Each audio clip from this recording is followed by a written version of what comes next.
Hey kiddos, it's Mr. Arnold. Wanted to talk a little bit about science courses that we have at the LNN STEM Academy. I think as we're coming up on the time where you're going to be choosing your science class for next year, I just want to be sure that everybody's sort of informed about what's out there and what the requirements are and what you might need to do to take something and all of those good things.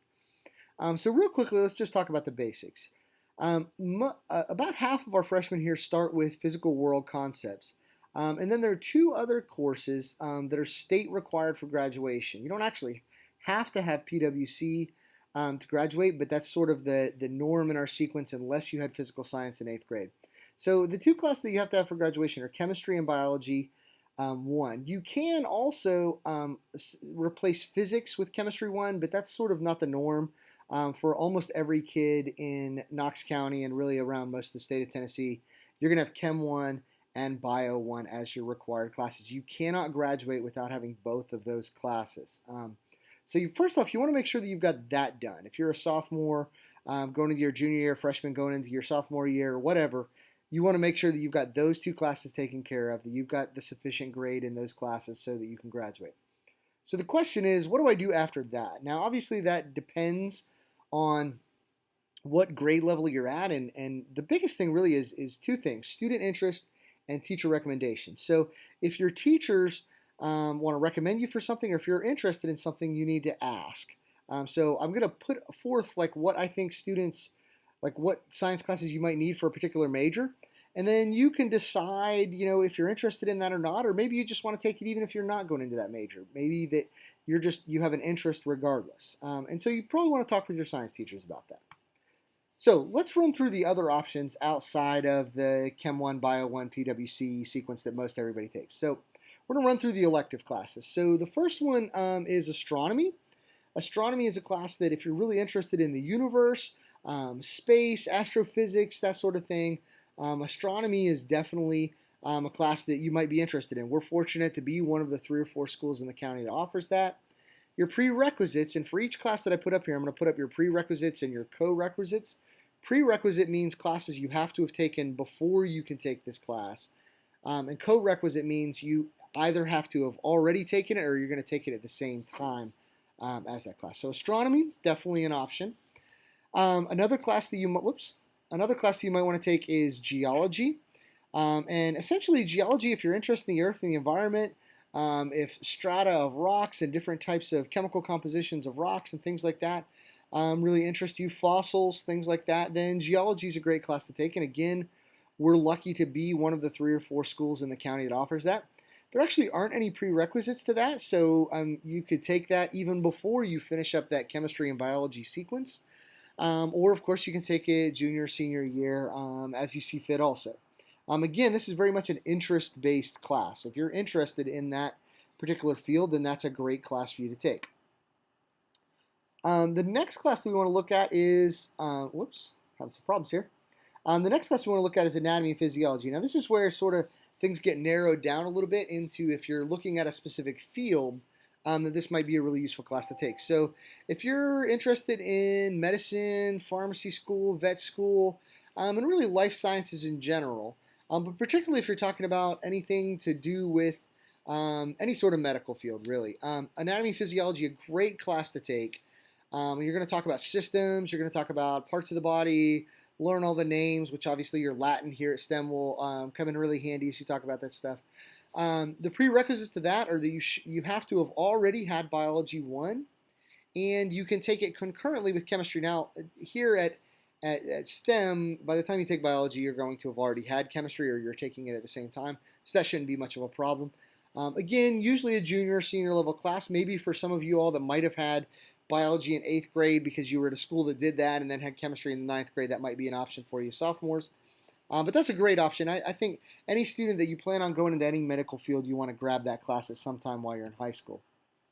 The next class, and I'm not positive that we'll have this year, this sort of depends on student interest, but is Intro to Organic and Biochemistry. So who should take this? Again, that same sort of life science, engineering, medicine, pharmacy sort of field. The reason we offer this class is organic chemistry is a really hard class in college.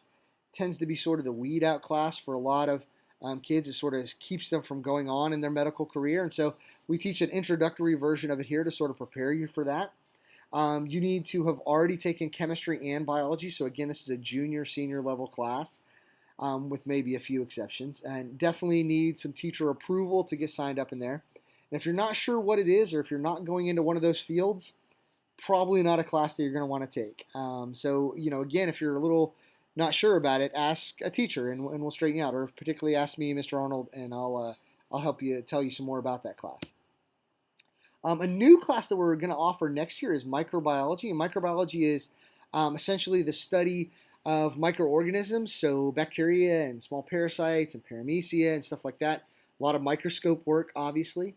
And so, again, this sort of falls in that medical, life sciences, genetics, molecular biology, that sort of field category. Again, you have to have had chemistry and biology. And I think it'll be a great class. I think it'll be a lot of fun. All of those last set of classes that I offered, none of those are technically honors level. I wouldn't say that they're all like super easy by any stretch either. And I definitely know that organic, anatomy and phys, microbiology, really in geology and astronomy also, not super easy classes. So if you're looking for an easy out, science isn't really your jam. But those are classes that maybe you didn't want to take an AP level, which is a college level class, but still wanted to get ready for a career in science, or maybe you were going into nursing or something like that. And I think micro, anatomy, and phys, those classes are great classes that you definitely want to take for that. And so now we're going to roll into our advanced placement classes. AP classes, advanced placement classes. This means college level material. So this class could potentially, if you pass the AP exam at the end of the year with, for UT, usually a 4 or higher, then you could get college credit for those classes. And so they're taught at the college level, and they're really difficult. There's a lot of work involved. There's going to be homework. There's going to be a lot of studying. It's going to be really intense.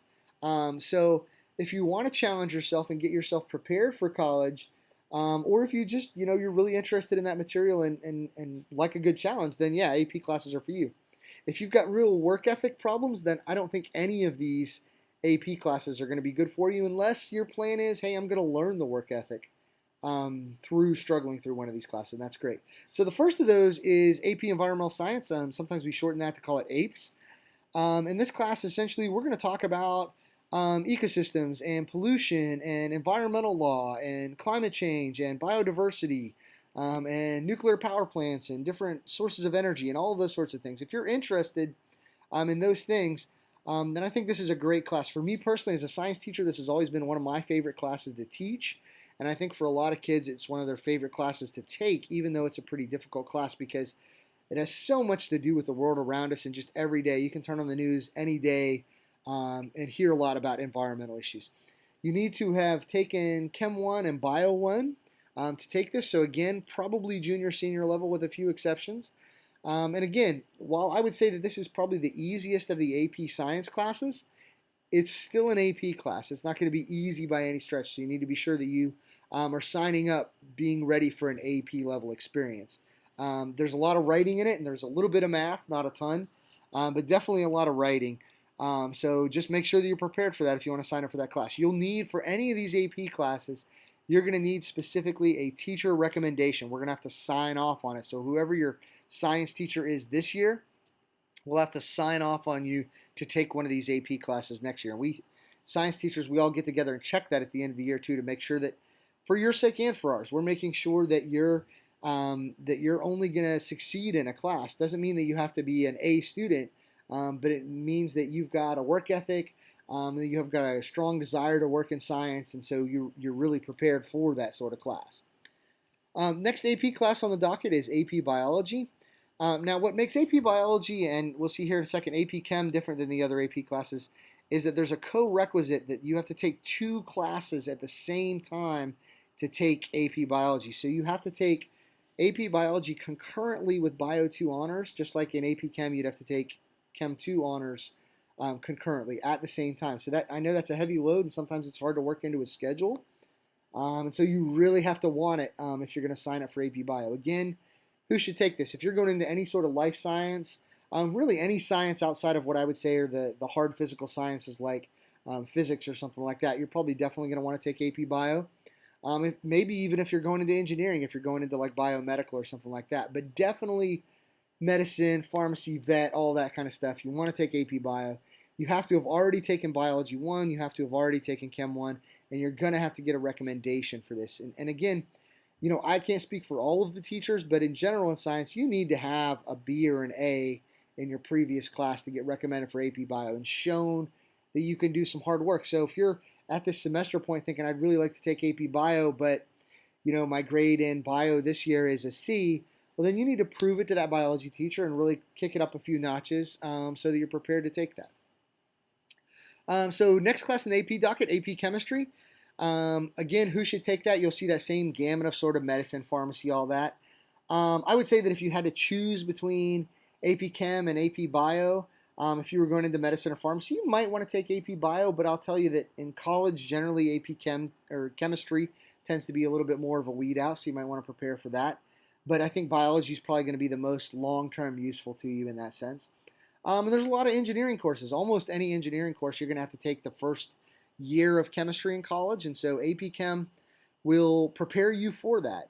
You may actually get out of it if you make that 4 or 5, but at the very least you're going to be prepared and ready to go. Now there are some prerequisites there. Chem 1 and Algebra 1 are the technical honors, or technical prerequisites for that. I will tell you that it's historically here at the LNN, we've let a lot of sophomores in there that were taking Algebra 2 at the same time.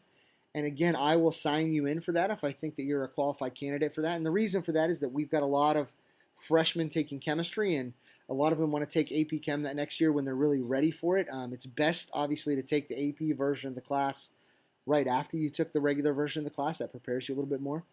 And just like AP Bio, there's a co-requisite. It's a 2-credit class. You're going to have to take 2 classes to be able to take this class. So again, kind of tough to fit in the schedule. And if you're a freshman thinking about taking this as a sophomore, you're probably going to be taking this along with Bio 1. So you got 3 credits of science sort of lined up there. So know what you're getting into. If you're not sure, come talk to me. Come talk to one of the other teachers and just see if you're really ready and prepared for that.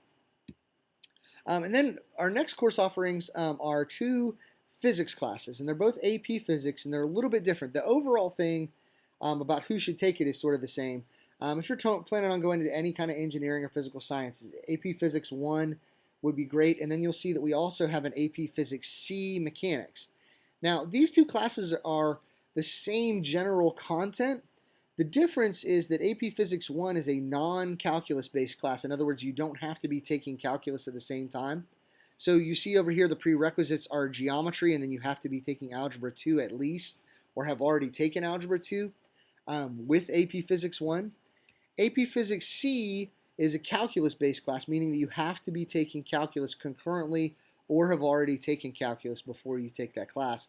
And you'll see that there are a lot more prerequisites. So AP Physics C, probably going to be a senior level class, maybe a few juniors, depending on if you're really accelerated in your math. I would say AP Physics C, if you're planning on going into the hard sciences, chemistry, physics, or high-level engineering, you're going to want to take C at some point if you can. AP Physics 1 will be fine. I would say AP Physics 1 would be to prepare yourself for a physics class in college, whereas AP Physics C might actually take the place of an engineering level physics class. That's what you're going to need there.